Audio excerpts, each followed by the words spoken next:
Hey Aphrodisiacs, it's me Khadijah. So if you're new to my channel, then please hit that subscribe button if you enjoyed this video. And if you're already subscribed, then welcome back to my channel. So this is going to be 10 things that you need to know about high porosity hair. Just some background information on my hair. I have high porosity hair. It's fine. And I would say that the density of my hair is about medium. It's not super thick, but it's not like really thin either. So those are all the facts about my hair. So let's get right into this video. Some of this information might be a little bit repetitive if you've been following me for a while, but it'll probably come full circle for you. And if you're new, if this is your first time here, then you might learn a lot from this video, and I hope that you can subscribe. So I think the first thing to understand about high porosity hair is how we actually get high porosity hair. You can get high porosity hair from a lot of sun exposure. The sun, as we know, can be damaging to our skin. That's why we have to wear sunscreen, and it can also be damaging to our hair and cause it to be high porosity. Using really harsh products on your hair. What else do we have on here? Of course, hair coloring. So if you're dyeing your hair, that chemical can cause your hair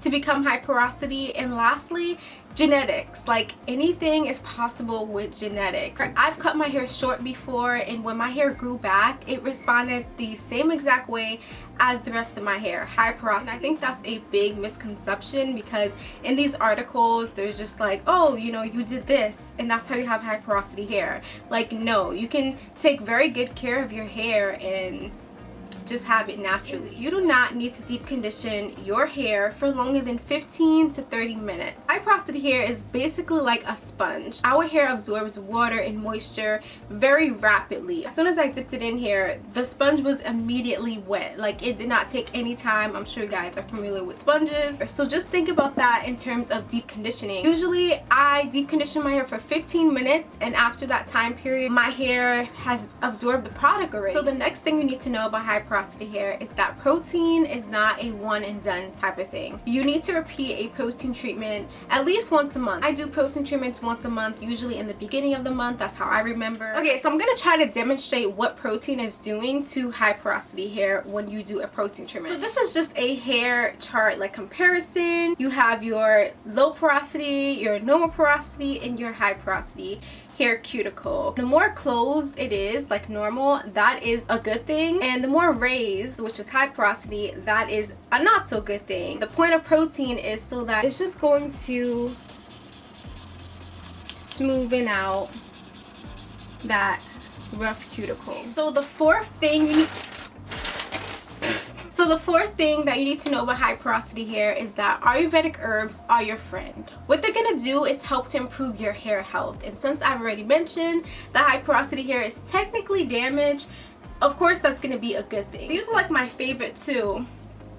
Ayurvedic things for my hair's health and just making it a lot more manageable and healthier. The next thing we need to know about high porosity hair is that our hair can stay moisturized for longer than a few hours or a day. I did a whole video on how coconut oil has helped my hair retain moisture, so definitely check it out. I'll link it somewhere up here. But one thing that I forgot to mention in that video is that this cannot just be used on its own. So don't just think, okay, I'm gonna leave this on overnight, shampoo the next day, and I can use crappy products that are not moisturizing and my hair is gonna be moisturized for like a few days.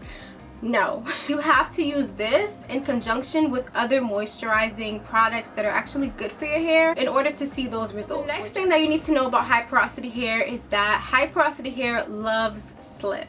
Slip is going to be the most beneficial thing ever when you're trying to like wash high porosity hair and style it. My favorite leave-in conditioner is this Kinky Curly Not Today. It has tons and tons and tons of slip. This is really good, and of course when you're deep conditioning and when you're shampooing as well, because I've had multiple shampoos like tangle my hair. They did not have any slip. They were drying, they were tangling, they were just really bad. So it's really good to look out for products that have slip, whether it's like a shampoo, deep conditioner, a leave-in conditioner. It'll just make your routine that much more easier when everything that you use has slip. So the next thing, I believe we're on number 7, that you need to know about high porosity hair is that there's 2 ingredients that if you see it in your hair product, you probably want to pick it up and try, and that is apple cider vinegar and aloe vera. You guys know how I feel about Shea Moisture right now. I'm not the most pleased because they are changing formulas, and I just find that to be really messed up. But this mask, I have to give credit where it's due. I'm not going to be biased just because of them changing the formula to certain things. And this is an amazing mask. This is the Shea Moisture Mangongo and Hemp Seed Oils High Porosity Moisture Correct Mask. They did change the name to this. It used to be Moisture Seal Mask. I don't know if the ingredients are different, but it still works the same for me. And this is just really good. This has apple cider vinegar and it has protein. So just like I mentioned earlier, it's really good to have protein in like your deep conditioners. And this has apple cider vinegar. So that is the type of thing that you want to look out for when shopping for products, to find good products for high porosity hair. And if you guys want me to do a video on like how to shop for products when you have high porosity hair, just let me know, because it's really important to read labels. So number 8 is if you are on like a length retention journey. So if your goal is to have long natural hair, then the best bet for high porosity hair would be to do hairstyles that kind of group the strands together. And why is this important? Because when you group the hair together, it's stronger, it's more resilient. I guess that's why it's like a protective style, because when you're grouping those strands together, they become stronger because they're grouped, versus like a wash and go, when you kind of just have your hair free and your strands are kind of like separated, your hair is a lot weaker. Personally, when I do wash and goes, I get more single strand knots, I get more tangles,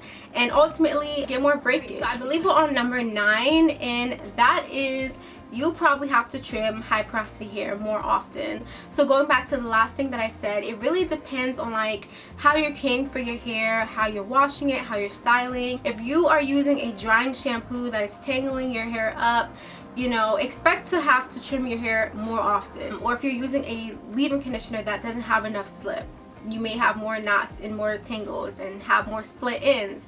That is why your regimen is really important for high porosity hair. And the last thing that you should know about high porosity hair, this is so important, is that high porosity hair likes layers. So after wash day, after you like pre-poo, shampoo, deep conditioner, whatever you do on wash day that works for you, when you go into styling, you need to know how you're gonna layer those moisturizing products on your hair. Some people prefer the lock method, the LOC. Other people prefer the LCO method, which is what I actually prefer. So you kind of need to just try out different methods and see which one works the best for your hair. So that is it for this video. I hope they all found it helpful. If you did, then please give this video a big thumbs up. Comment down below. Feel free to share this video, and of course subscribe. I'll see you all on my next one. Bye guys.